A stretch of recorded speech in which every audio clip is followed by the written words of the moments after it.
the RPG Academy podcast. I am Michael, and today I have brought along my usual co-host for these detentions, Mr. Scott. Scott, how are you today, sir? I'm swell. Howdy, all you kids out there in Radio Land. There you go. How are you, sir? I'm doing very, very well. We have some exciting news that we were going to be talking about soon. We do have a third faculty member who is supposed to be joining us. They are running a little bit late. That's probably why they're in detention. But we are going to go ahead and get started because we're not exactly sure when he's going to be joining. So I'll start with the big news. We were nominated for an Emmy again. Again, Yay! That's 2 years in a row. Fireworks and confetti and explosions. So we're going to get to lose to Ken and Robin twice in a row. How awesome is that? It's good to be number 3 through 5. It is. I already have the T-shirt. I just got to change the number. I'll do like when you have a quarterback that like does bad and they put in the backup quarterback and people just like cross out the numbers on the back of their jersey. I'll take a Sharpie and change the 206 to 2017 will be fine. Or a Sharpie add like through 2007, right? Oh, there you go. Because that would be even better. But that is super exciting for us. Oh, and hello, we have our third faculty member, Eric. How are you, sir? Good. How are you? Can you hear me okay? Yeah, I can hear you just fine. All I was just sharing with Scott and I don't know, potentially an audience because I can't see that, that we were nominated for an Emmy again this year and how exciting that was. Yes, congratulations. Thank you very much. I am really ecstatic. I didn't expect to get a nomination last year. It was just kind of a flash in the pan, whatever, just for some laughs, I'll throw us on there. And then we got that nomination, and we knew we were not going to win, but we thought we had a chance at second. Turns out we didn't. But then I never would have thought that we would get a nomination again, and then on top of that, the very next year. So I'm excited. So now I'm scrambling because I had already made out my schedule for Gen Con, and I have events that run right up until 8, which is when the Emmys start. And then I'm doing a panel on podcasting at 9. So I have to get to the Emmys between 8 and 9. Hopefully they do that category between that time and then rush out to do my podcasting panel. I figure if I walk in 15 minutes late when I'm carrying an Emmy, I'll be okay with that.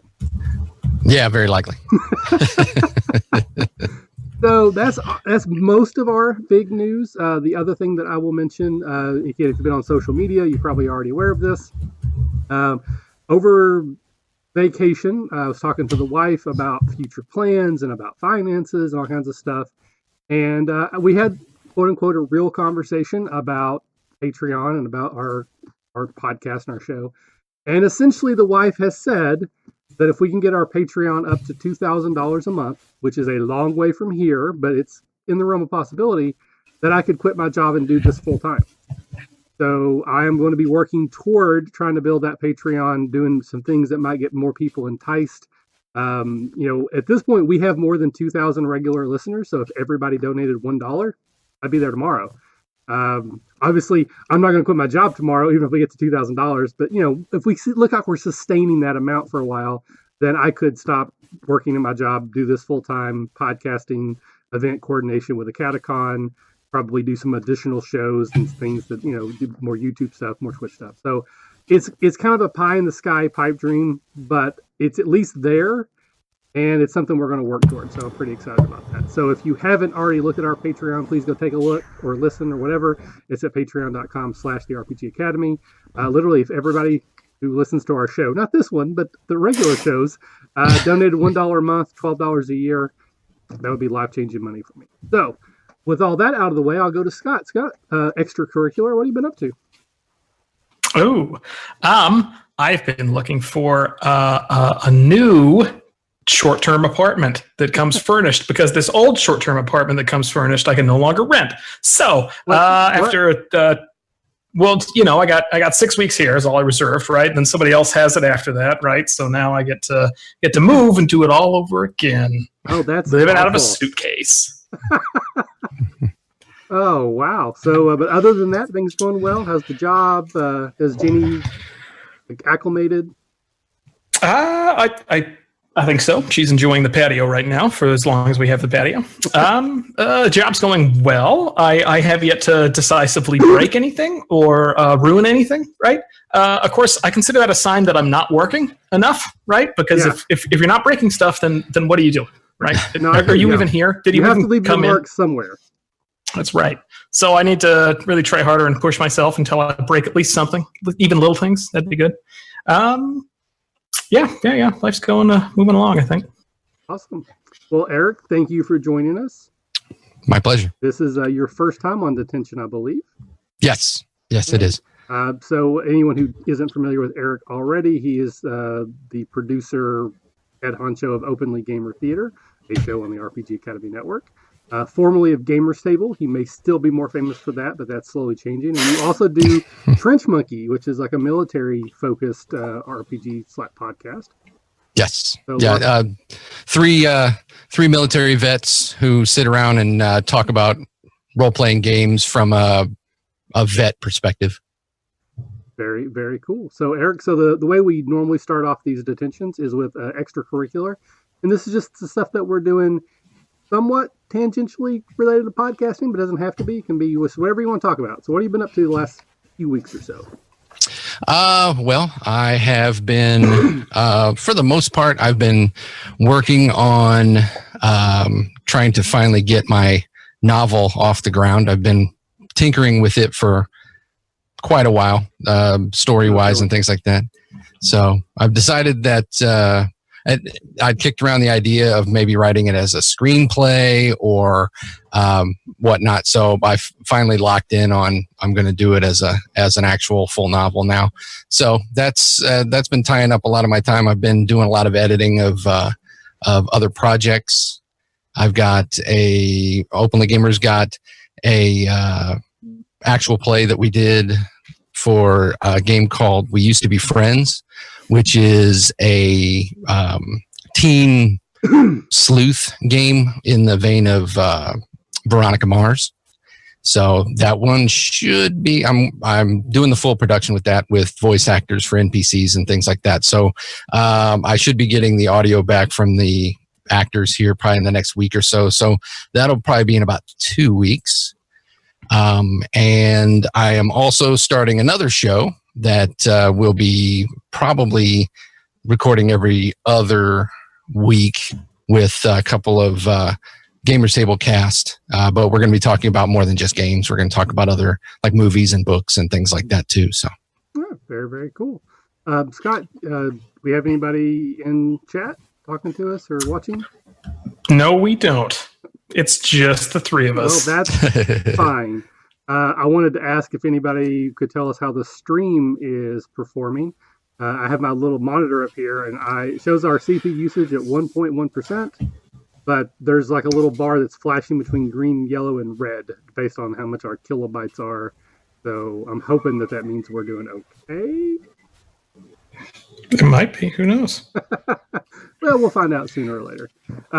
So extracurricular out of the way. Yes, we are doing okay. Oh, perfect. Well, the extracurricular out of the way, what are we drinking, gentlemen? I, as usual, have water because I'm a teetotaler. I'm drinking red wine. I think this is like a something. It came out of a box. I don't remember what type of wine it is, aside from red and cheap. But I've heard it's better for you than beer, and so I'm trying to switch. It's like, doctors encourage you to have like a glass of wine a day, right? So, right? At some point they did, maybe. I think some point in history. That's a thing. Yeah. Yeah, it's still a thing. Oh, hey, we do have apparently somebody in chat. Dirty Habanero remarks that it's like a yummy juice box, which it is. There you go. It's just really expired juice. All right, and then Eric, I know again you're probably new to this, but are you drinking anything? Well, right now I'm drinking iced tea, but I just finished a fuzzy navel. So, see, I don't drink anything heavy. I always drink fruity drinks. So, now my drink of choice is a virgin banana daiquiri. But don't have any of those right now, so we're with water. I also will drink L8s on occasion, but those are over there. I keep forgetting that I put them in the freezer and then they explode. and I have to clean them up. I've had an exploded L8 in this downstairs refrigerator for going on 2 years. I just refuse to clean it up at this point. Like, whatever. Maybe you just need to like freeze the glass. I think. Well, I drink it from the bottle because it's actually you have to drink it from the bottle or it loses the taste. Like I have all these weird like things I have to do with my L8s. Like they have to be very ritualized beverage consumption. So they have to be in the refrigerator for at least 24 hours, and the longer is better, but a minimum of 24 hours. Then they go into the freezer, and they have to be in the freezer between 15 and 22 minutes, depending on which freezer. Except when you forget about them because you're downstairs trying to do stuff in your basement, and like 2 hours later, you're like, "Oh, I never did get that." You walk over there, and it's just effing everywhere. So, L8 in a can is awful. L8 poured into a cup with ice, not good. Only straight from the bottle. It's the only way to go. I have to admit, I don't even know what an L8 is. It's like an L7 or an L9, but kind of just in between. Right. It's a Kentucky soft drink. It's only made in one small bottling plant in Winchester, Kentucky. It's a ginger ale type, but it's very sweet, which is why I like it. And it comes in a green bottle, and the name is actually Ale 8 and then 1 spelled out. But it's sort of if you say it in Kentucky speeds, it's a late one. And the rumor is that it has a lot of caffeine. Like, I don't know if that's ever been proven, but word on the street is it has a lot of caffeine, supposed to give you a boost of energy, keep you up. In Kentucky, it's the gaming drink of choice, at least within the groups that I hung out with. So I kind of keep that up when I run games or play games. I try to have that. That's sort of my drink of choice. If I don't have virgin daiquiris.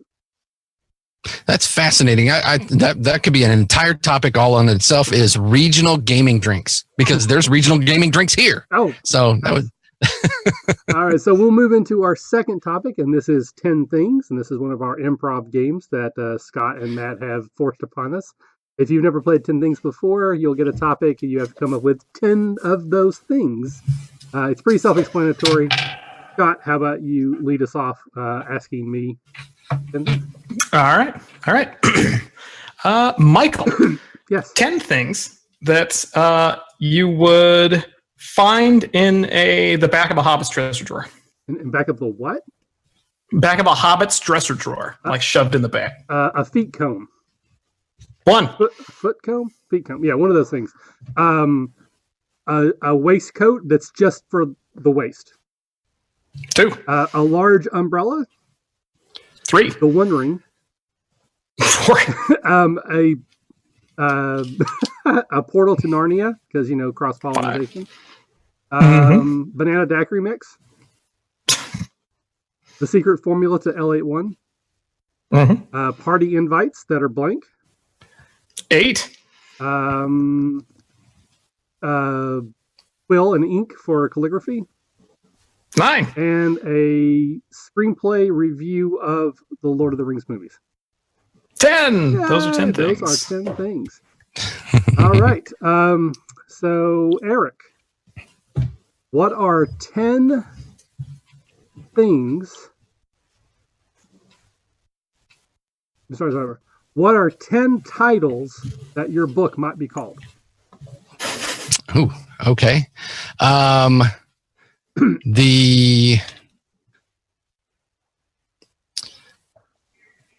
The Black Heart Gym.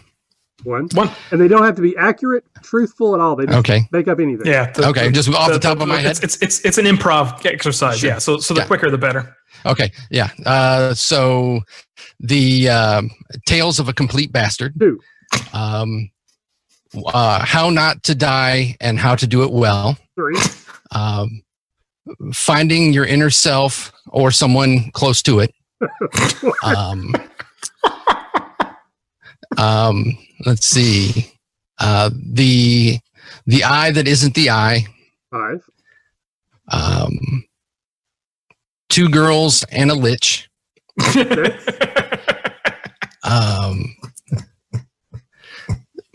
The Man Who Never Wore Underwear. 7.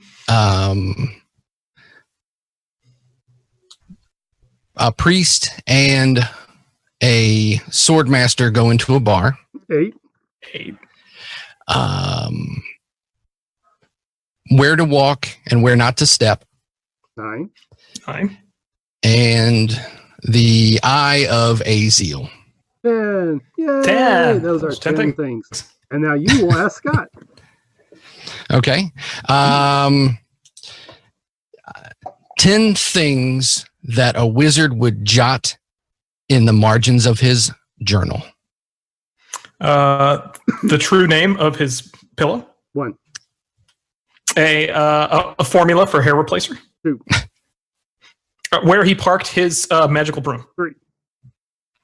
The sending number of the girl he met at the bar. 4. The exact size of pants that he ripped, so he doesn't get that same size again. 5. The arcane symbols that represent how he wishes his name were written, even though everyone just writes it freehand. 6.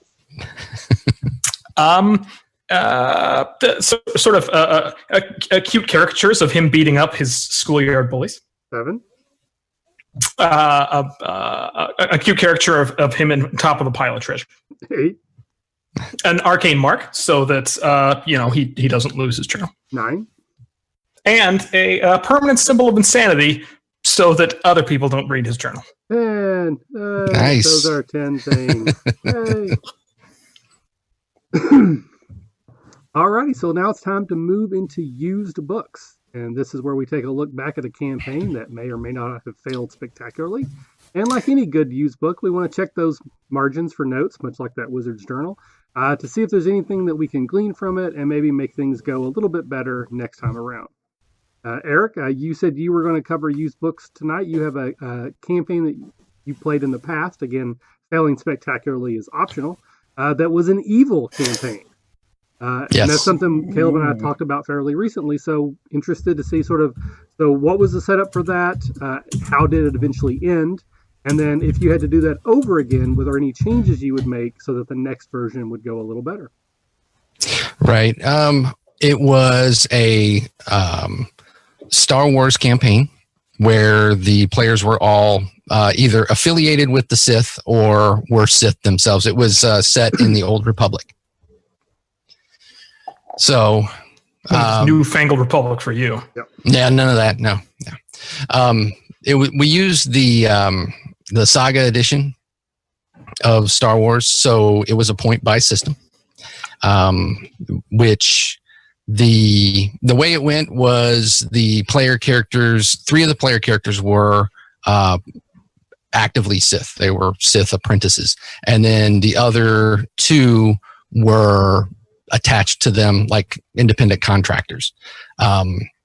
And the idea was that they were to go for a specific goal set in motion by their master, because this was, of course, before Darth Bane's rule of 2 and all that stuff. So, you'd have an academy of teachers, and they would send apprentices out to do things. So they had to get along for the most part because they were being directed.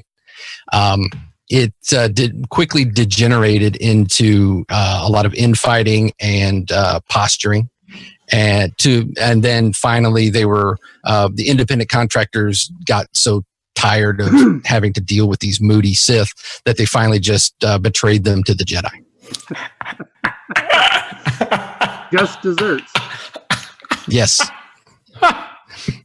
So is it a tautology that the problem is I've been trying to run good campaigns. The characters all end up rolling evil. If you run an evil campaign, do characters inevitably roll good because just to be different? Is that we got so tired of each other that we ended up just saving the rebellion? It's just.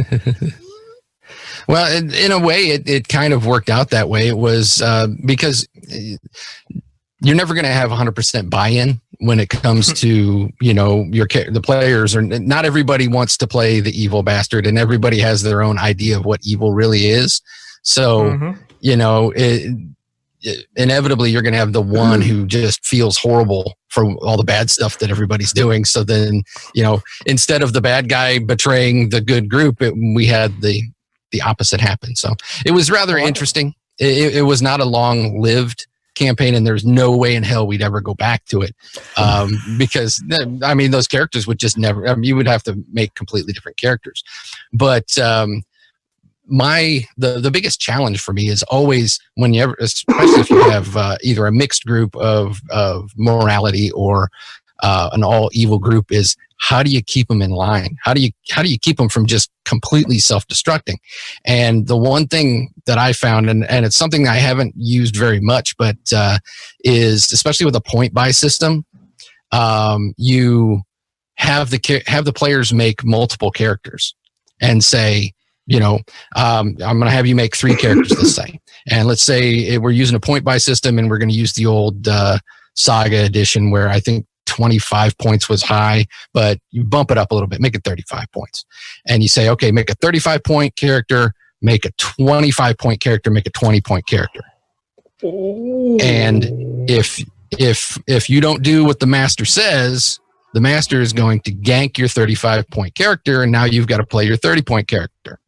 And you follow through with that threat basically as an inciting incident and waste one of the characters flat out and say, this is what happens when you disobey or you backtalk. So you just do that. You get to the evil overlord thing where they go back and they deliver bad news, and then just to be pithy, the BBEG like Stone Cold executes the leader of the bad guy team. Oh yeah, and now number 2 is responsible, and they send them back out to the exact same mission again. Like one person down. Yeah, Bob Gunn.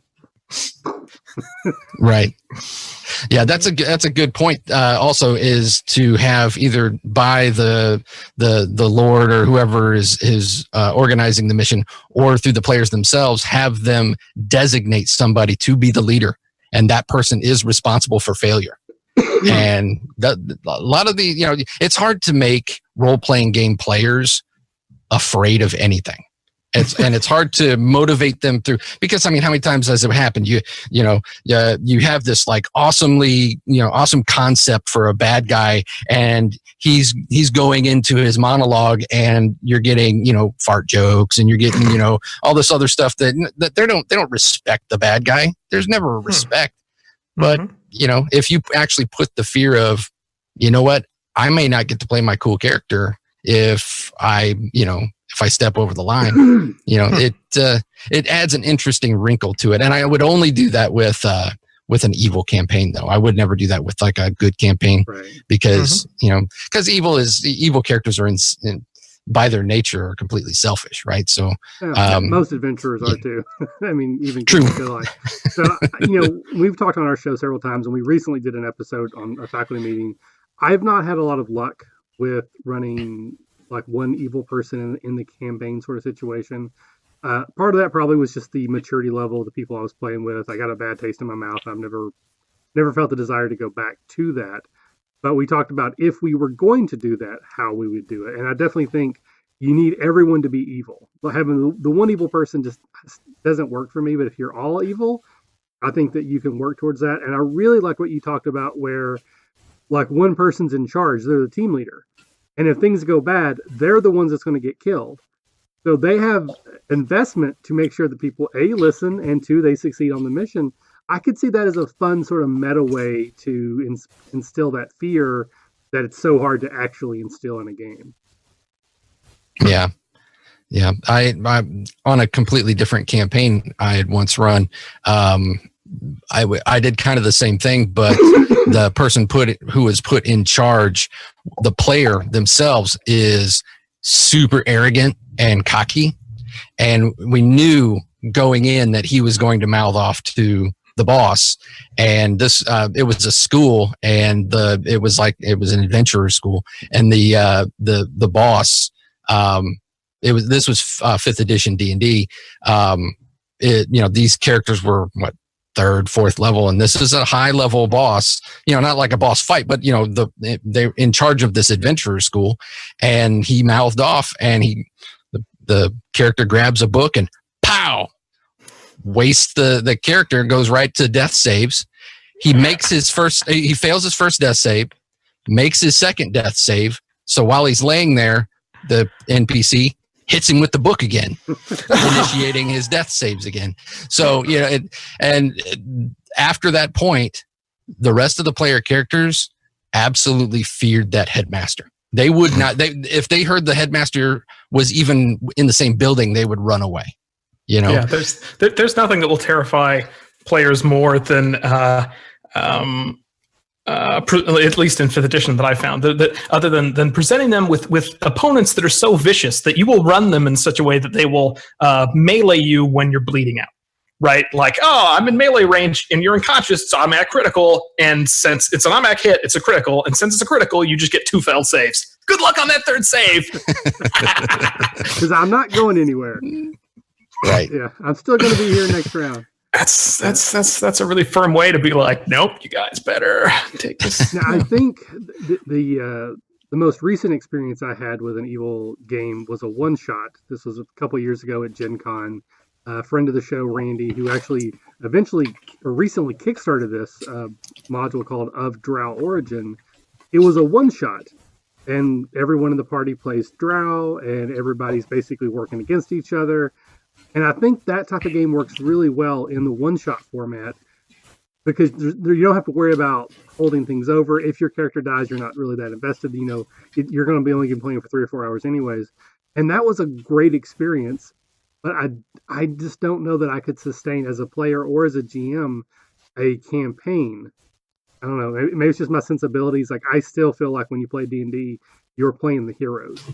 You know, even if you're the gray heroes, Firefly-ish, you're still the good guys. At the end of the day, you're going to try to do the right things. And it's just maybe it's just my hang up, but that's just the way I feel. Yeah, it's all about maintaining motivation, right? So if you can't maintain a motivation for it has to be especially with evil characters, it has to be a story motivation. It has to be a reason for them to continue on, and that usually means that the bad guy they're facing is so much worse than they are. And as horrible as that sounds, because if you have a group of 5 murder hobos, what's worse than that? But you've got to come up with something like that, or some other reason why they would stay together and not, completely implode for the long run. I mean, short term, sure, but yeah, for the long run. And I think that goes back to what you're talking about, like defining evil. Are you innocent people killing, just awful, vicious people for no reason, or are you just criminals that, steal from people? And you're the ones that rob a bank and you don't care if it ruins someone's pension, but you're not necessarily going to shoot that same person in the face. If we're just like a criminal organization that does, runs illegal operations, and there's stuff that happens with there, it's easier because we're all in it for the same profit. If one person just randomly kills somebody, that's going to get the heat on us. And now our financially viable underground gambling casino, it may get shut down, or we got to pay extra bribes to somebody. It's still like there's like a function to it, and there's an order and a structure, rather than lawful evil, randomly just murdering people for no reason.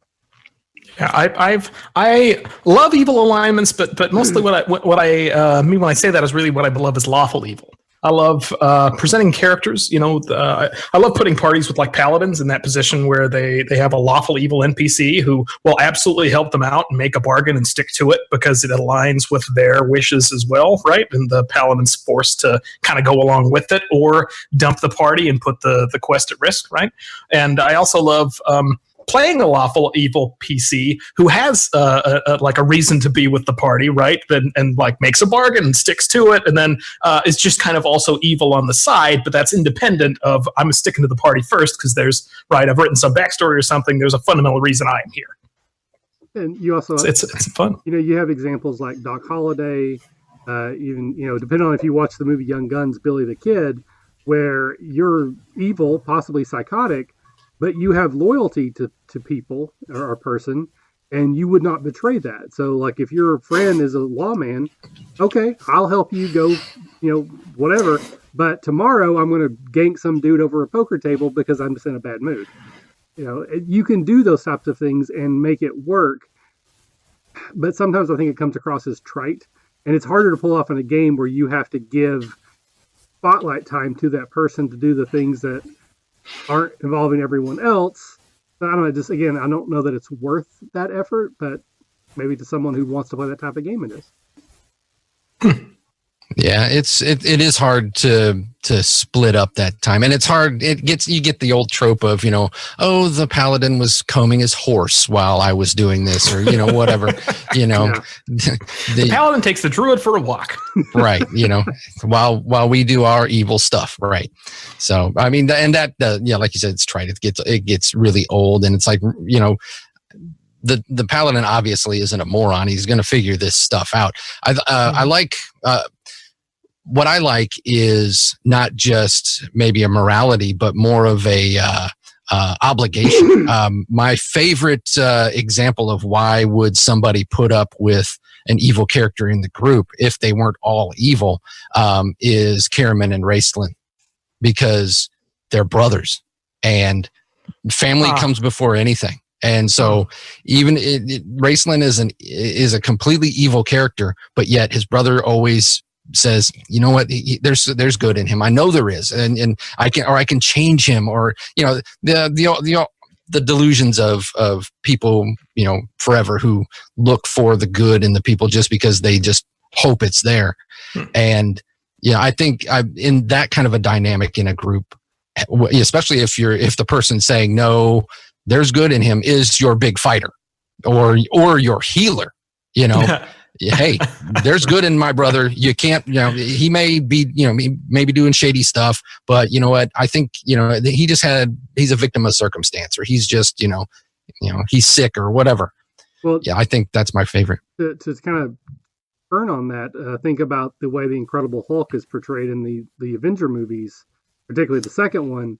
Like this thing is a, destructive force of nature, but if we can aim it at the bad guys, that's great. But it doesn't always work that way, and so it's sort of like you said, it's like, maybe the barbarian is evil, but the barbarian will kill 15 goblins before we draw our swords, keeps us alive. Maybe we can counteract, keeping him or keep her just this side of the line. But it's we'll redeem them. I can use the ring to do good. Yeah, absolutely. Why can't we use the weapon of the enemy against the enemy? That always works out. Yeah, obviously. So I feel like the general theme we're getting is that while evil campaigns may bring it to the fore, all campaigns work better if you have if you start with really motivating cohesion, right? Either story or narrative driven reasons why characters stay with other characters, or story narrative driven reasons why the characters are all doing this, staying with the same quest, or the same group, or they're loyal to either each other or a common thread, right? And Caleb and I have had this conversation a couple different times where he feels, and I'm trying to speak for him, and I apologize if I don't state his side correctly, but he likes the sort of natural, organic merging of the team. You start the traditional, you're walking down the road, goblins attack, so you all work together. I am just like, you guys all know each other. We're gonna session 0, you know you, and you know him, and he knows her. You're all already friends. We're just not going to deal with that. And I know that takes away some of that organic feel, but it just keeps bad things from happening. You don't have those issues. And you can do the same thing with a bad group. You're all evil, but you're going to work together. So figure that out before we even roll the first die. Mm-hmm. Right. I kind of have this aspiration, and it's emphasized in more indie systems these days. But to start with some sort of established relationships between characters, but then allow those to evolve really naturally, right? So you have this assumption, but then someone resolves that quest that stuck them with another person, and now all they have is that history of working with them, right? Yeah. And they know them as a person. I mean, and I will agree with you and disagree with what you've said represents Caleb's opinion that I'm really not a fan of just like coming in cold turkey, because that's like moving into an apartment with 3 people you met on Craigslist. Like, who knows? Maybe they're awesome. Maybe they're serial killers. Let's find out. Yeah. And I'm sure unless you brought 2 other characters who have very different personalities, right? And you can just rip the one in half when they abandon them in the tavern, right? Right. Then sorry. No. I actually interrupted you. I think that when it works well, it's probably very satisfying. I just think that the odds are against it working well, and I'm just a numbers guy. I'm not going to chase that inside straight unless there's like a lot of money in the pot. So Dirty Hammer now has a question or a comment that says, suggests that chaotic neutral is a little problematic too, since they tend to keep treasures for themselves? Question mark. Well, and again, for me, that goes back again to session 0. And this came up, I think, on Reddit or Facebook recently. Someone was talking about that one of the players is playing the thief, and they always scout ahead, and they keep all the loot. All the players obviously know what's happening, but the characters don't. And for me, that's just a no. Like, I just tell them, you can't do that. You're not going to play a character that would do that. You need to, at session 0, we're going to come up with a different character for you, because I'm just not going to allow that. Again, I feel like, I'm projecting my sensibilities, but it solves so many problems. I'm okay with that. Yeah. I'm going to say something that could potentially start a flame war, but chaotic neutral is the lamest BS alignment ever, because it's so non-committal that it's the lazy way out. And I've always felt that way, even though I've played chaotic neutral characters in the past. It's like, okay, well, I want to do evil stuff, but I don't want the ramifications of evil stuff where good people can do bad stuff to me. So it's just kind of I don't want to have to play a consistent character. I don't want to come up with an ethos and remember it between sessions or weeks. I just want to show up and do whatever randomly occurs to me, even when I'm half looking at my phone, half paying attention. Like, I stab him in the face. What? He's the king. Like, I'm chaotic evil. I'm chaotic neutral. I can do whatever I want. Yeah. Surprise. Yeah. There's a reason. There's a reason why they drill holes in people's heads when they're crazy. Back in those days, it's because they thought they had evil spirits. So yeah, you're gonna act completely nuts. They're gonna drill a hole in your head. Like late high school group, early college, had one member who was basically the definition of chaotic evil. This was the guy you'd go into a room in a dungeon, and there was some huge, fantastical, terrifying machine actively doing some sort of terrifying machine thing, right? Stuff flying through cylinders and something. And it's really just an aside, right? It was like an empty room, and the DM's like, I don't know, there's a fantastical machine in it, right? We're going to put some color in. And then obviously the guy who's picture is in the definition book of chaotic neutral is like, I break the machine. What happens? Right. The room fills with lava, right? Yeah. Like something bad. Something bad, yeah. Right. Yeah. There's an old Greyhawk adventure called the Doom Grinder, which is like a doomsday device that has been uncovered, and the whole part of the whole adventure is you're trying to stop this doomsday device. And yeah, we had one of those wild cards who's trying to get it started. How do we get this thing going? It's like, oh, come on. So, but yeah, chaotic neutral, and trying to do things, evil stuff, and it's just a cop out to me. So whenever somebody says, I'm going to play chaotic neutral, it's like, come on, pick something else. Yeah. How about when you don't? Nice. So anything else you would want to say regarding evil campaigns, or yours specifically, Eric? I think that in retrospect, I probably would have limited the number of actual Sith characters and made it more of a, like you said, like a thieves or a kind of like a heist kind of thing. Go in and do it. Have the Sith be, maybe one Sith apprentice, but having more than one was just, it seemed like a little bit too much, because then you had all of this internal politics and trying to one up each other and trying to do backstab each other. That wasn't what you wanted the game to be about. Not really, no. I mean, in a way, I kind of expected it. But I mean, you're talking about Sith, but it was one of the things I think potentially it could have went a lot further had I gone for a more evil slanted neutral group rather than a full on, crazy evil group. So whatever. Take a drink. We're going to say session 0 because that solves all your problems.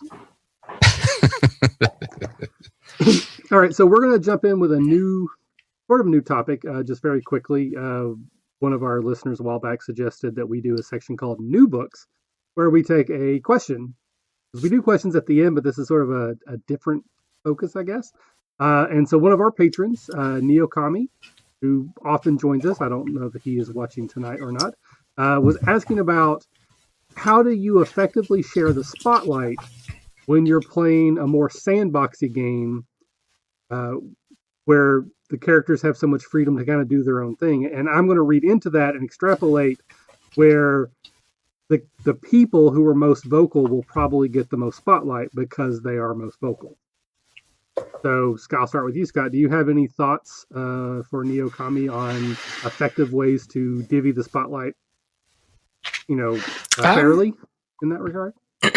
I've come up with just like a couple of rough tools where just doing table stuff. Like often I'll have, at least in my experience, this most commonly happens with the rogue who wants to sneak off and steal a thing, right? Because they have sneaking and stealing skills, and they rarely get to use those during the game, right? And so what I end up doing is I'll I've learned to. Right, I mean the D&D has a lot of rules for working in combat rounds, right? And there's often rules about like, oh, then you do something, now I do something, right? Each room and each door, and that's what you do with a group. But I've learned that to kind of to really play with that time scale when you're working with somebody else, like if they want to show off and have a little bit of spotlight time and do their roguey thing, then I will just summarize a bunch of stuff, right? Like you will eventually find the secret hidden, like the secret chamber hidden in the middle of this warehouse, and you have to get inside the warehouse and sneak past some guards and knock a couple unconscious and find the hollow nook, right, and then open it up. And I will just say that all happened, and then give them one kind of little scene or bit, kind of an aside, right? Like if this were a comic, right, it would be like a flashback scene, and then you get a couple panels of a conversation at the end, right, when you're like getting the relic from the eye, right, and we find out like, oh man, I didn't like weight it down, so now there's a giant ball chasing me, right? And then we'll just like swipe back and get back to the group. So they still get a reward. I'll give them a reward, right? And some spotlight time, but it doesn't end up consuming huge amount of time. Right. That's the first suggestion I have. All right. What about you, Eric? Well, I think that first of all, I love that idea. The concise, just kind of like Reader's Digest version of what what the rogue found, because a lot of times the rogue, most of your classes, especially like in a D&D game, are well represented in whatever parts they're doing, and the rogue sometimes feels a little left out, like, well, I'm not getting to steal anything. So yeah, I like that, where you're just like, okay, well, you find this, and it kind of it sates that appetite a little bit without having to take away from the table time.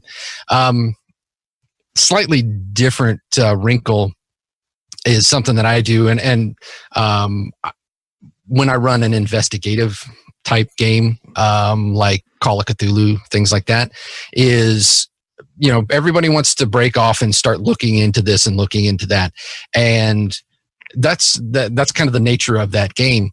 I've always found that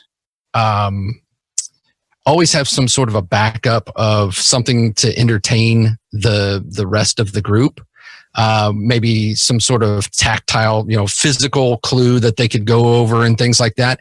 And then as one or two people want to look into something, I'll kick the rest of them out. I'll make them go, hey, go watch TV, take this physical clue that you got, go look at it, go look at this letter, figure it out, go in the other room. And then I can really focus on the people at the table and not have to worry about chitter chatter and the people getting bored on the other side. And they can go to the bathroom, they can go get snacks or whatever they need to do. Limit it to about maybe 10, 15 minutes and then bring them back in. So that way the people, and then, rotate that. It's heavily dependent on your play space, right? You can't just do that if you're doing, if you're in a one room shack, and it's snowing outside. But, if you're in a game shop or something like that, I mean, there's plenty of stuff to go look at. Hey, you guys step off. I'm going to focus on these guys for a little bit. I found that that works for two reasons. It narrows the focus of who I need to be focusing on. And it gives people good face time. But also, when the group comes back, they're totally focused on what you're doing because they want to know what happened. They're like, oh, what happened? What happened? They get back together. They got it. Then the players themselves are conversing amongst themselves of this is what we found, rather than the game master going, well, you guys just heard all that, so let's move on. It actually lets the game master sit back and kind of, because everybody perceives things differently, and maybe there was a detail that you just threw in as an innocuous detail or something like that that he really latched onto, and you can go, I might need to, pump that up a little bit, So I found that in a sandbox investigative game, that's something that I like to do. So for me, I am not a fan of breaking up the table. But again, I've just never had a good experience with it as a player or as a DM, maybe just lack of my skill at handling that. But I'm more of a fan of keeping everybody at the table, letting them kind of participate either just as the audience or maybe jumping in as an NPC, or even asking them, this guy's trying to break into a warehouse. Who's guarding it? Where are they? What kind of defense is like, so that they're kind of involved. But the number one thing that I normally would do, and this I'm going to change it a little bit because I've actually just been recently reading a book of the Masks role-playing game. And it has some advice in it that I think is kind of interesting. But normally what I would do is I would just go around the table and ask, okay, we get to town, everybody wants to break up. I go around the table. What do you want to do? What do you want to do? What do you want to do? And then I try to group them together in natural groups. Like, okay, both of you want to go shopping. Okay, that's boring. So, okay, you go shop. Tell me what you bought. It costs what it costs in the book. You want to go research a book. Okay, roll me one roll and we'll figure that out. You want to do the thing that's interesting. We're going to do what you want, that type of thing. And I'll try to jump around a little bit. But, if you're going to do something that quote unquote is boring, I'm not going to spend a lot of time on it. And we'll try to jump around, give you a little bit of scene time so that you don't know that I think it's boring, but it's pretty boring. But the thing that Mask talks about, which I think is interesting, is that when it goes into combat, it says keep it like a comic book where you don't go round to round to round to round to round. A comic book will stay with one character or one group of characters for 3 or 4 panels, maybe a couple pages, to show their fight until it gets to an interesting place, and then it'll go back and you'll see what the other people were doing at the same time, or like an alternate objective. And I don't know if that would work in D&D because it's too structured. This is, a Powered by the Apocalypse game, a little bit more loosey-goosey. But I think that could work in Sandboxy too, is like, okay, we're going to stay with you for 10 minutes, and we're going to go with you for 10 minutes, and then we'll go with you for 10 minutes, and then you just kind of bounce around. Because we'll try to cut back and forth quickly, like kind of get to like a dramatic place. But, it's basically making me think maybe you just take that scene to its conclusion, and then you do another scene. So I don't know. That's interesting. I mean, I feel like one of my best skills at dealing with large groups who want to separate into smaller groups is being able to do those MTV cuts and just switch back and forth really quick. Like the second you need to look at a rule book, the second you stare at your character sheet and go, right? But then the context is switching, and you can do for 2 minutes while these guys like have something dramatic and interesting happen, right? And then we will switch back, right? Then you'll be like, oh, I know what I'm doing, right? So I try to do the opposite, but. That's a very interesting thought. And you were saying how, I don't think it would work for D&D, but I think that would be an interesting way to run combat in Shadowrun. Think about it. You've got somebody who can do 3 actions in less than 3 seconds. Do all 3 of their actions. Don't just do one action. Do all 3. Or if and Shadowrunners, they love to break off, like you said, into little groups and do their specialties. Let them do it. It would be a little bit harder for the game master with your time management and your time tracking. But you'd have to have a pretty good grasp on what's been going on. So that way, you've got the samurai he kicks in the door and he shoots 3 guys. Let him shoot all 3 guys. Because in a movie, that's what you're going to see. You're not going to see him go boom and then somebody else go spell and then somebody else do this. It's going to be brow, brow, brow. Neo's going to do his flip and he's going to shoot 3 guys as this is all happening, right? So I like that idea. And go ahead. No, go ahead. Well, I was going to slightly change topics. So that's fine. All right, so maybe this is a good time to bring up my most recent hobby horse system, Wushu, because I feel like Wushu has a very describing mechanic for I don't know, Eric, have you played the system?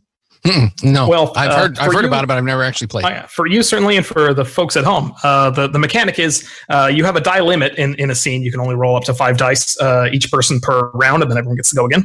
And what you do is you earn a die for every detail you add. You just describe anything, right? Like I spin around the room wielding, my arms, and then I shoot 27 ninjas in the face, and then I pole vault over the enemy, and then I pick up, so you have 4 or 5 dice. And it's interesting that the scene mechanic of the dice limit, right?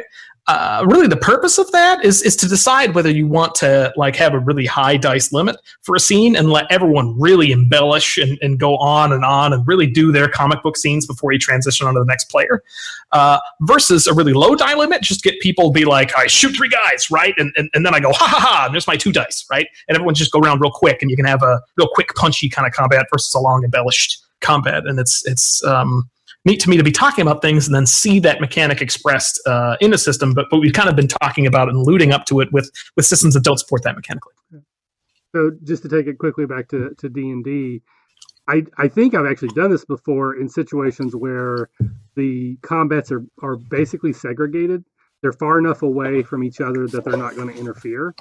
Because the reason I wouldn't want to do that in traditional combat is that the ogre that you're fighting may already be dead because the wizard cast magic missile, and I don't want to have to undo what we did for that reason. But if they're not in the same room, if they're far enough apart, then I think it does make sense to stay with a battle 4 or 5 rounds until it gets to an interesting point and then switch and do another one.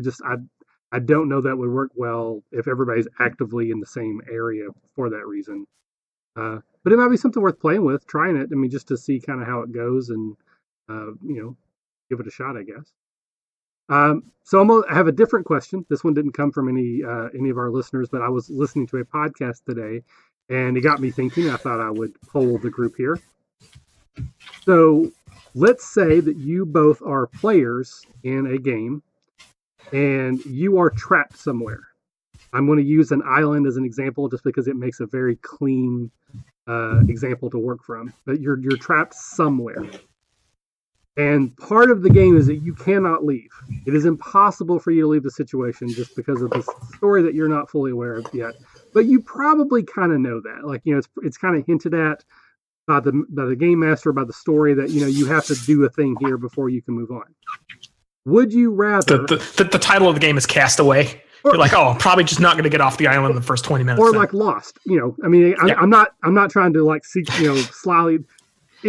Gilligan's Island. Yeah, exactly. You're probably not getting off. You know how that episode's going to end. So would you as players prefer that the DM dangle some false hope as far as maybe there's a ship and you get on the ship, but then the ship can't get away from the islands? Something else happens. They run into a force field, or there's a hole in the boat, so it's going to sink, so you have to come back. Or would you rather the DM just say, guys, you can't get off the island? Because if you play it out, there's the fun of exploration, but ultimately everyone knows that you're not actually getting off the island, so it kind of turns into wasted time.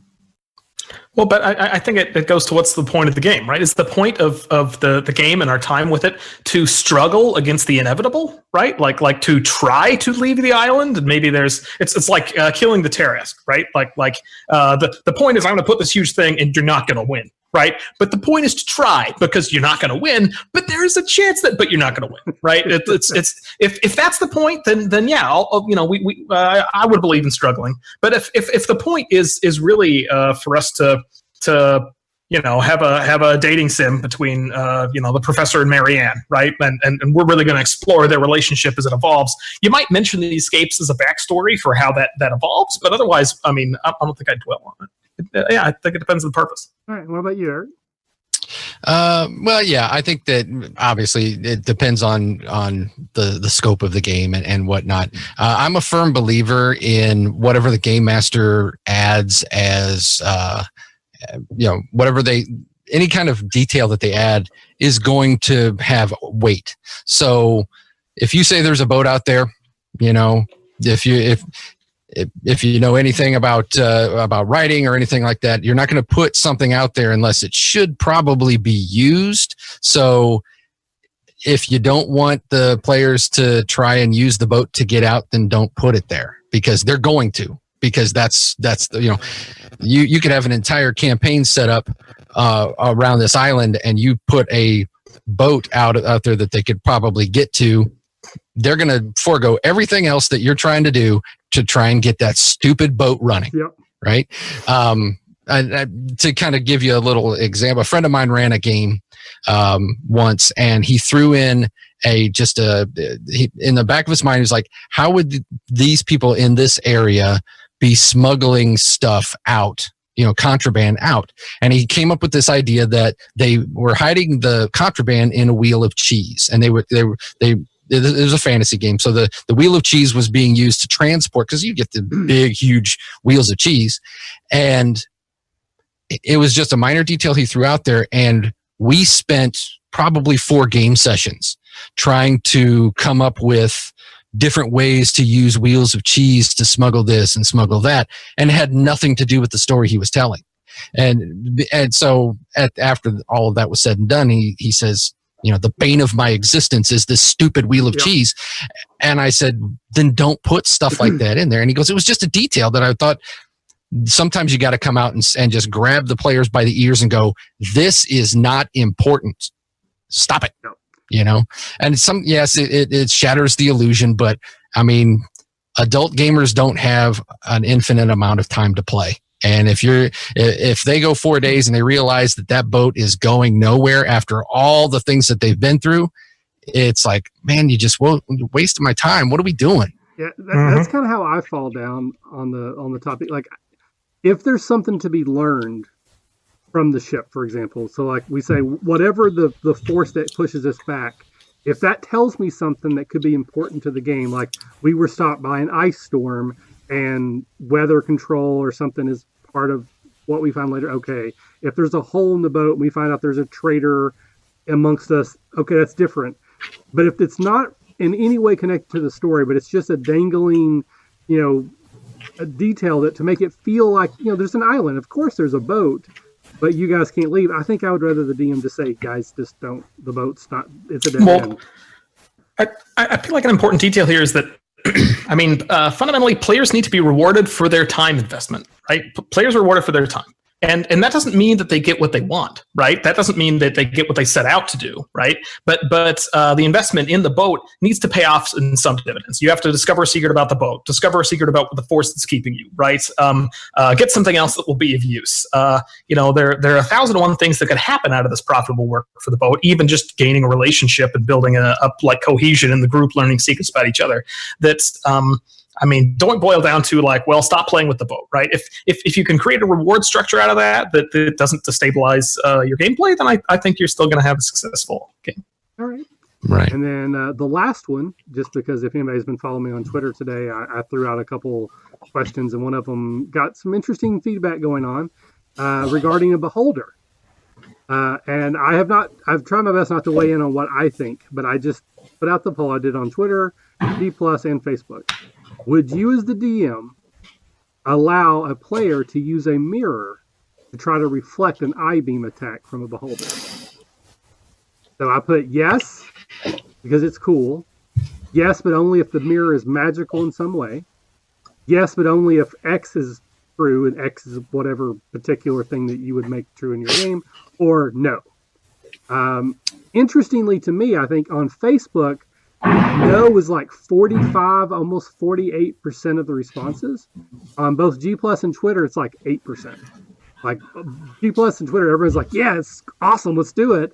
And the Facebook group is all like, that's against the rules. I don't think and again, I don't know if there's anything to that or not. But the question is to you, my friends. So Eric, I'll start with you. Would you allow a player to just say, hey, I got a mirror, and try to like, bing, reflect a beam back at a beholder, or just cause it to miss, not necessarily reflect back? Yes, I would let them do that. I would absolutely let them do that.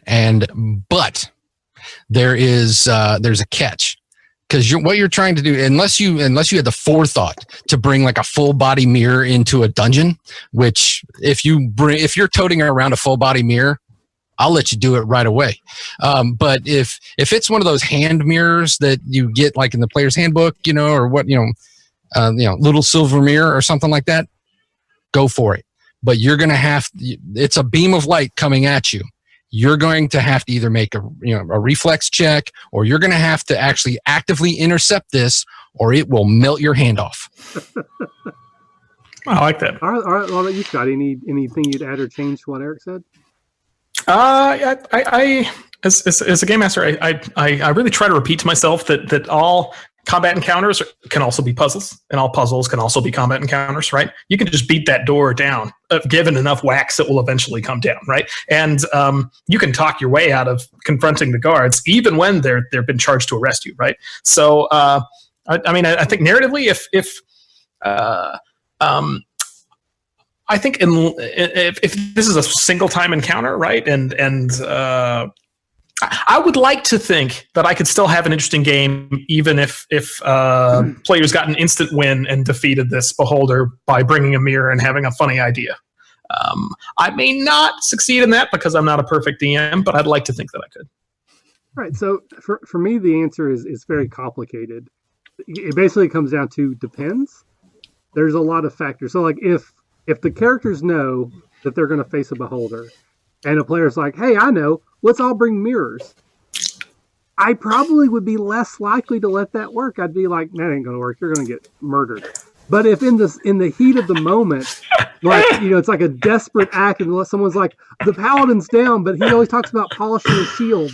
Can I raise it up and deflect that eye beam? I'm more likely to go, yeah, that's... I've got this hand mirror on my equipment sheet. I've had it there the whole time. I don't know why I rolled it. So I'm much more likely to use it if it feels like an organic spur of the moment, last ditch, super heroic thing than I am if someone's like, I know, we can just defeat the beholder by ingenuity. I don't know why, but for me, I would be much more likely to let one work than the other. Let it be known that Professor Fluff punishes planning. Yes, I do. Now, if the planning was to find out like what type of beholder it was, what its name was, does he like chocolates? Then yeah, if you want to bring up like a whole box, that's not planning. That's legwork. Oh well, then I would probably come up with something fun and interesting there. But I don't know. But just I like the idea, and I'll quote James D'Amato from One Shot. He had one of the best replies, I think. He said that I would let a fighter with a polished sword and a readied action hit it like a goddamn baseball every time. See, I have a total vision of like when you're talking about, we'll walk in with mirror armor, and and I can totally see this like beam like refracting off of all of these different people, becoming like this elaborate web, this death web, Yeah. Well, and that was the thing that a lot of the people, particularly on Facebook, kept saying like, well, if you can do that, then like, wouldn't everyone do that? And like, aren't most beholder spell eye stalks just like as in spells? So then you're saying that any wizard can have their spells deflected with a mirror? And then if they can do that, then wouldn't a beholder line their lair with mirrors? Because then they could just shoot and kill so they really were taking it like to the next levels, which is fine. But I don't know. In the heat of the moment, I would be like, that's awesome. Let's roll with that. So, all right. So we're moving on. We're going to move into our most popular segment. Where have my fingers been? This is probably another new one that Eric doesn't know. It's a improv game. Another improv exercise. Yep. Okay. You have 2 fingers. You can bring in more fingers if you try it like Scott does. I'm not good enough to do that. And we're gonna create a scene. So we'll give you a prompt, kind of like in 10 Things, and you have to have a scene between your 2 fingers. Okay. So Scott. Yes. You or your fingers are in a tavern planning a heist against a beholder, trying to come up with a good plan. So, Phyllis. Yes? I've been thinking the mirror shop down the street has a sale. Yes? And I believe if we acquire mirrors, yes, we can convince Wally the Beholder that we're just mirror salesmen.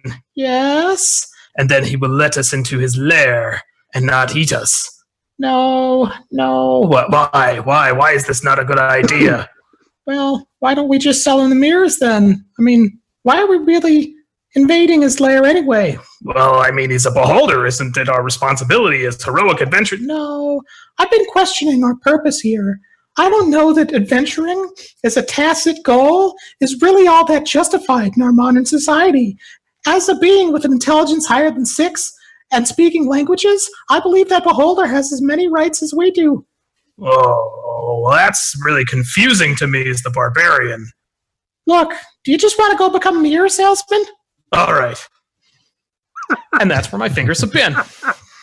Fantastic. All right. All right. So we'll just kind of go where you can ask me, and we'll let Eric go last. We'll figure out something for him. Normally we go in a circle. I can ask Eric. Okay. All right. Go ahead. Eric. So you start with where have my fingers been? I said, where have my fingers been? Yeah, which I didn't. Yeah. So you kind of sing the song, and then you stick up your fingers, and your fingers have been at the climbing the tallest mountain in the world. Okay. Bill, it's awful cold up here. Bill? That's where your fingers have been. Oh, good job. Yeah. Good. Succinct. I like that. Yep. You stole my bit. I always just end my scenes in the middle for no reason. Mm-hmm, all right. Mm-hmm. Where have my fingers been? I said, where have my fingers been? All right. Michael, your fingers are locked in the vault that they were trying to rob. Well, isn't this just a fine mess, Harriet? What do you... I didn't do this. It was your plan to come in here and steal this stuff from... Hey, okay, I remember clearly we were on the couch watching Gilmore Girls, and you're like, hey, why don't we go steal all that stuff from that vault? And I'm like, what? And you're like, yeah. I'm like, I don't, what are you talking about? And now... And that's where my fingers have been. That's where your fingers have been. That's where my fingers have been. All right. So we will wrap up tonight with our, well, not quite wrap up, our Cryptozoology. This is where we take a monster, primarily from Dungeons & Dragons and primarily from D&D 5th edition, and we talk about it, ways we have used it in the past, ways we may have used it in the future. And Eric, you selected the Mind Flayer for tonight's discussion. So hit me up with some Mind Flayer knowledge, man. Well, the Mind Flayer has always been one of those, iconic D&D monsters. And lately I've really been kind of kicking around some ideas. And a friend of mine, actually, we had a conversation, and a completely organic conversation where he brought up the movie I Come in Peace, which... I'm not giving anything away if you haven't seen that, but essentially it's an alien that's using human biochemistry. Yes, to it's like he's a drug dealer, an interstellar drug dealer, and that conversation turned to Mind Flayers. And so ever since then, I've been kicking around different ideas about why Mind Flayers do what they do, and what would, if Mind Flayers are eating, their primary diet is brains. And what if, the old what if to get things started is, what if it's not just, the protein sustenance or whatever, the glucose or whatever they're eating, but also what if they fed off of neurotransmitters, like serotonins and endorphins and things like that. You could really have a section or like a subsection of Mind Flayer culture that don't necessarily kill their victims, but drain them of all of these different, almost like a vampire would keep around a blood doll, to use a World of Warcraft idea, or not World of War, World of Darkness idea.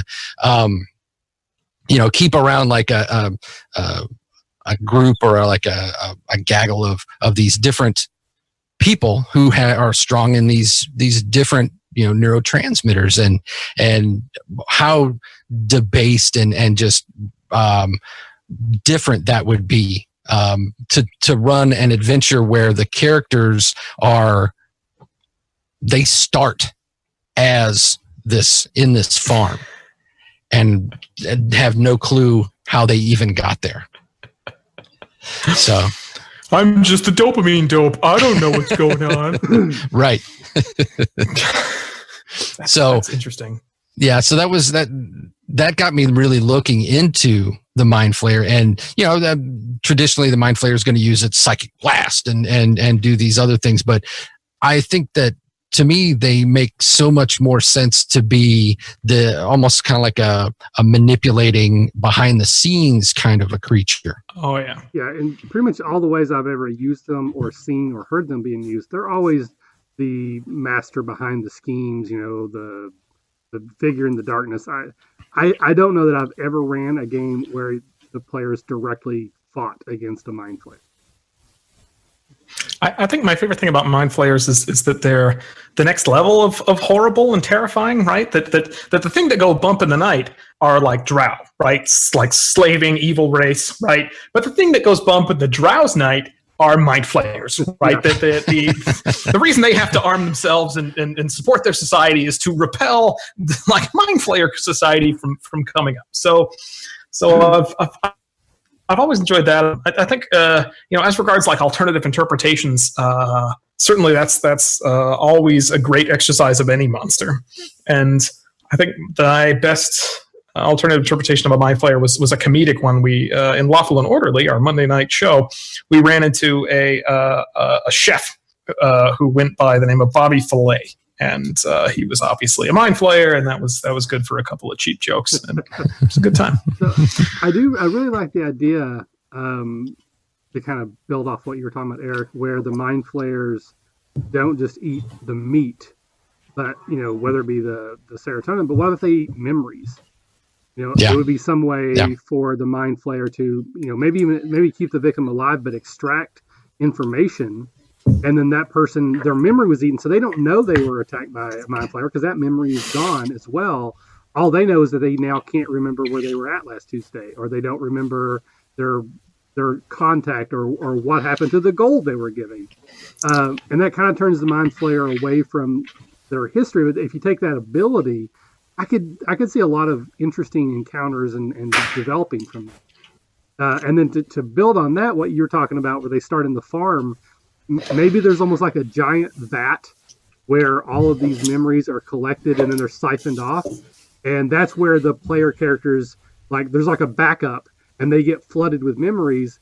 And that explains like now they're a fighter. They weren't a fighter before, but now they have all the memories of a fighter or a barbarian or a wizard. And that's how they can then break out of their cells and start the game as whatever class they were. Their personality is basically, it's like a dollhouse. It's nothing until they get these memories that are absorbed. And then you could build off of that. Do they want to try to get their own memories back, or you just ignore that and, off to adventure sort of thing? Yeah, I like that idea. Or do it where, maybe the characters have had level drain and they don't remember who they are or where they even so they're starting off as level 1, but they could have potentially been much higher level, and they come upon this this storehouse of memories and things like that. I would make it a lot more myself, I would make it a lot more Machiavellian, and they'd have to jam something in their head or something to download these memories, but but maybe they download the wrong ones. Now they think that they're this ice sorceress, or whatever. You could really play with a lot of interesting things, or maybe make it so that way one of the things that I like the memory thing, because one of the other things that I thought was that Mind Flayers must have a natural aversion to memory moss, and that you could totally throw that in there too. And have these stored memories, and then have memories sucked away, and you'd have to like replenish them. Yeah, there are a lot of fun places you can take that. In addition to, like, what does it mean about Mind Flayer culture, right? Do you actually start to empathize with them as beings who can't create memories themselves or have no authentic emotions? They only get it vicariously, like they're just super deadpan neutral, and they can just drink little like serotonin and dopamine and feel joy and sorrow and like experience what it is to be a real feeling being. And otherwise they're just like working at the DMV all day. So like, I don't mind them flaying my mind as much. It's sad. My wife watches. You ever think of their feelings? The show iZombie. I don't know if you guys are familiar with that. And then maybe the mind flayers takes on the personality of the person that's eaten most recently, or you play with that in some way or another. That maybe if they eat someone who's very compliant, then maybe you have a better chance of negotiating with them or something. If they eat someone who's violent, feed them slaves, then we can negotiate. Yeah, I mean that's my thought. Is that does that become a strategy of who can we feed them to our advantage? And now we're back to the evil party. Yes. That's where we. Yes. Now we're back to the druid taking the paladin for a walk while we negotiate with the mind flayers. Well, no, you have the heroic sacrifice. The lawful good paladin's like, maybe my brain will overwhelm the mind flayer. Let him eat it and turn them good, and then you start playing the mind flayer as the paladin. I give myself up as tribute, right? Yeah. all they eat is drow and druger. I mean, they just have a diet of all evil. No wonder they're evil. That's right. They need to change. Don't you ever sympathize with what their diet's been? Come on, people. They're a product of their environment. Nature versus nurture. Right. You are what you eat. Right. Exactly right. Oh God. Okay. Title of this episode: Mind Flayers. They are what they eat. Okay. I'm gonna have a half-formed idea for a T-shirt. It's a mind flayer with like a party hat or like a clown nose. Some very clearly iconic imagery that says "You are what you eat." Tentacle face, knife, fork. Yeah. So in 5th edition, the mind flayers are found on page 221 and 222 of the 5e book. They're a challenge rating 7. They got magic resistance, innate spell casting, and then they can use their tentacles, extract the brain, or do a mind blast. So, this write-up it's kind of just, kind of blasé, to be honest with you. I think in Bolo's Guide they get a much better write-up and more of that Machiavellian, they are the power behind the throne type of thing. So I don't know. I think it would be an interesting. I like the idea of the memories. Like I think that's something that will probably show up in a game fairly soon because I really like that a lot. Dirty Habanero suggests that a Flayer Lich is just CR22. Just saying. I like where his head is at. Yeah. Awesome. So what makes everything better? Templates. Right. Is make them undead. Yes. Yes. That always works out well for everyone. All right, so we will wrap up as we always do with a question and answer. So it looks like Dirty Habanero may be our only active watcher tonight, but we also have a Sprocketeer on. Oh, currently. Well, hello. So we'll wait a couple seconds because I know there's a bit of a delay. If you guys have any questions that you would like for us to tackle here before we sign off. So while we're waiting, I will apologize. I should have mentioned this at the top of the show, but the RPG Academy Network has grown. We have added a new member as of today, Mike Bridges, known as Mortellin on the interwebs. He runs a website called greyhawkery.blogspot.com. He is a bastion of all things Greyhawk, as well as an artist and a cartographer. And Mike, who also Eric knows well, was part of the Gamers Table crew, has joined the network. So welcome, Michael, because we need more Michael on the team. That's why we always suggest that if you ever have any complaints, address them to Michael at therpgacademy.com and just carbon copy all Michaels. Yes, all Michaels at the RPG Academy. That's right. The Michaels. The Michael. It's like the Caleb G and the RPG Academy. It's the Michaels at the RPG. Yeah. Right. I'll have to get that domain. They're the only ones. All right. So any questions? We have. I have no questions I can remember tonight. I'm just glad to listen in and get ideas from you guys. Dirty Hammer does point out that the Flayer Lich is fully statted out in Bolo's Guide. Oh. If anybody's looking for that extra notch up, both for Flayers and for Liches, if you want the monster that other Mind Flayers are afraid of, except no substitute, but the Flayer Lich. Mind Flich? Sounds dirty. Flich. That's Yeah. Sounds like in like Flint or Fletch. Fletch. I mean, Fletch two lives. Great movies. Yes. So now I'm in seeing like Flint, Fletch. Chevy Chase with. I've already used towel. I had a water ruffle outside. Great movie. Good times. Yep. All right. All right. So if there's no questions, we will go ahead and close things up. Thank you to everyone who was watching along tonight. Thank you to anyone who's listening in the future. Eric, thank you so much for joining us in our little reindeer game. Scott, thank you as always. And this has been Michael. And Scott. And Eric. And we will see you next time. Bye, all you little wave out. liches. Awkward wave out. Bye. Bye.